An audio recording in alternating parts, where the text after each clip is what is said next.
Ever pondered why the Federal Reserve can't afford to let big banks collapse? Big banks are the linchpin that holds our economy together. They're like the major arteries of a body, pumping life-giving blood, or in this case, money, to every corner of the economy. When these major arteries are blocked or fail, the body, our economy, suffers. Let's delve into this a bit more. Big banks play a significant role in our economy. They hold vast amounts of deposits, make large-scale loans, and facilitate huge transactions that smaller banks simply can't handle. They are crucial in maintaining financial stability and supporting economic growth. Think of it this way. Big banks are to the economy what foundations are to skyscrapers. They provide the structure and stability that allow the economy to grow and reach new heights. Without big banks, our economy wouldn't be able to function at its current scale or complexity. But what happens when these big banks fail? We don't need to look too far back in history to find an answer. The 2008 financial crisis serves as a chilling reminder of the potential fallout. When Lehman Brothers, a big bank, collapsed, it sent shockwaves throughout the global economy. The failure of a big bank isn't just a problem for that bank's customers, it's a problem for everyone. The collapse of a big bank can cause a domino effect, leading to widespread financial instability. It can trigger a loss of confidence in the financial system, leading to bank runs and, in worst-case scenarios, economic recession or even depression. So, why does the Federal Reserve step in to prevent big banks from collapsing?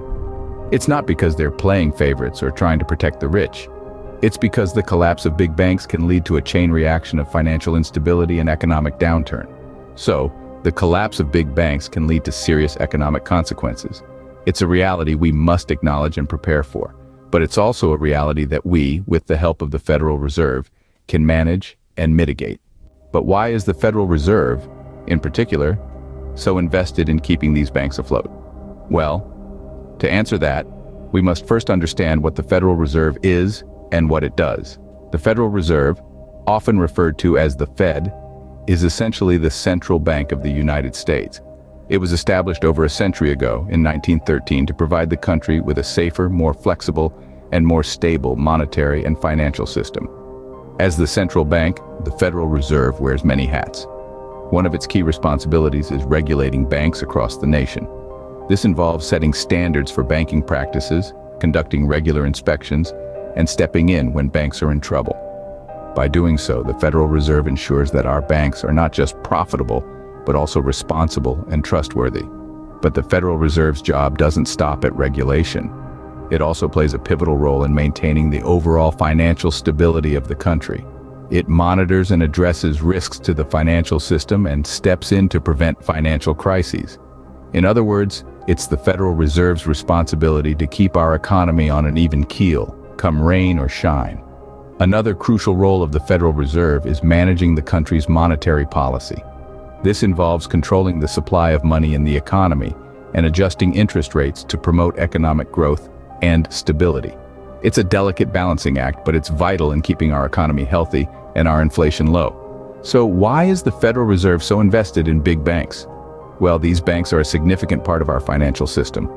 They hold a large portion of our nation's deposits, provide loans to businesses and consumers, and play a key role in our economy's functioning. If a big bank were to fail, it could send shockwaves through the economy, potentially leading to a financial crisis. That's why the Federal Reserve steps in to keep these banks afloat. It's not just about protecting the banks, it's about protecting our economy. The Federal Reserve serves as the guardian of our economy, and big banks are an essential part of that economy. This brings us to a controversial concept: too big to fail. But what does it really mean? Well, imagine a gigantic ship, the Titanic, if you will, filled to the brim with passengers. Now imagine if the ship were to sink. The scale of the disaster would be immense, right? That's the essence of too big to fail. It refers to businesses, particularly large banks, that are so intertwined with the economy that their failure would cause widespread financial disaster. The concept traces back to the financial crisis of 2008, when the collapse of major financial institutions threatened to bring down the entire economy. The government had to step in and bail out these institutions, arguing that they were simply too big to fail. But how does it apply to big banks?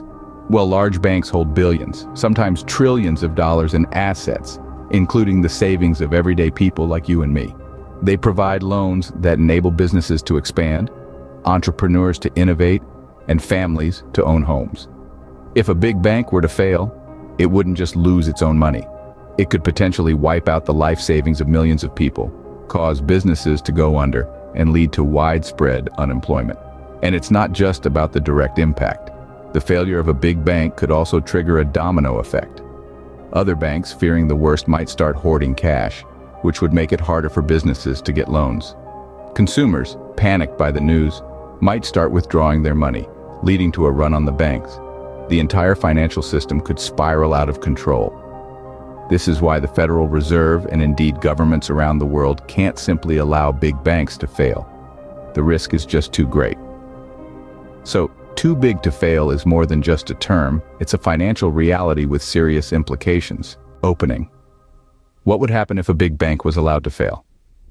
Imagine, if you will, a colossal tower, a monolith of economic stability, suddenly collapsing.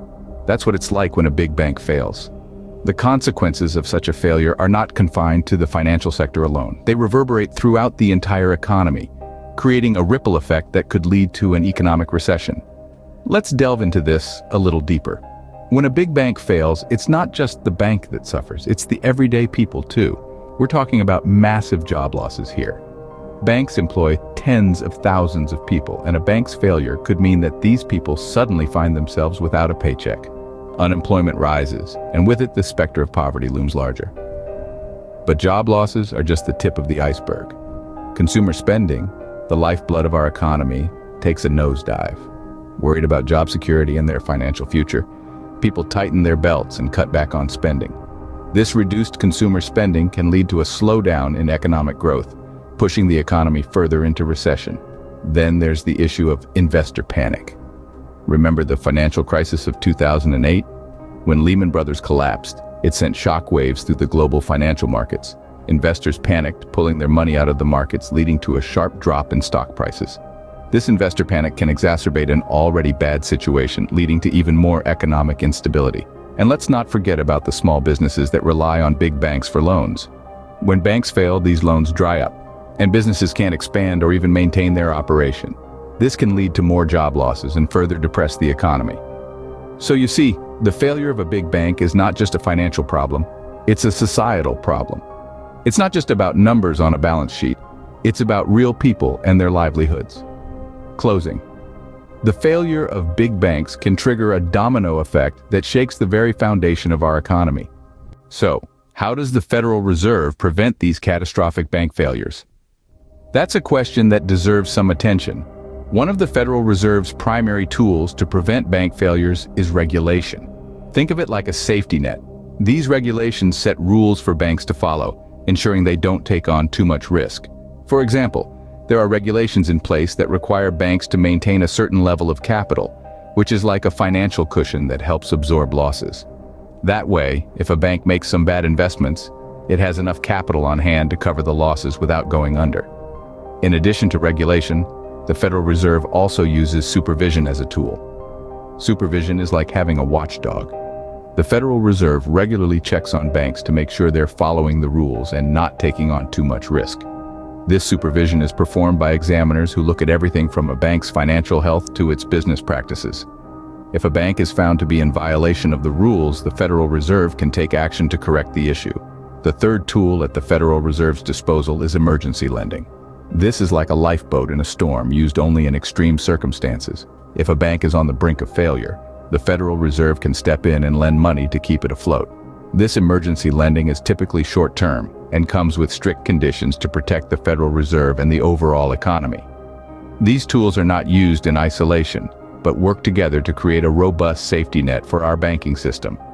They're designed to ensure that banks operate in a safe and sound manner, reducing the risk of failures that could send shockwaves through our economy. The Federal Reserve wields these tools to keep our economy stable and secure. In a world of economic uncertainty, it's reassuring to know that there's a dedicated institution working tirelessly to maintain financial stability.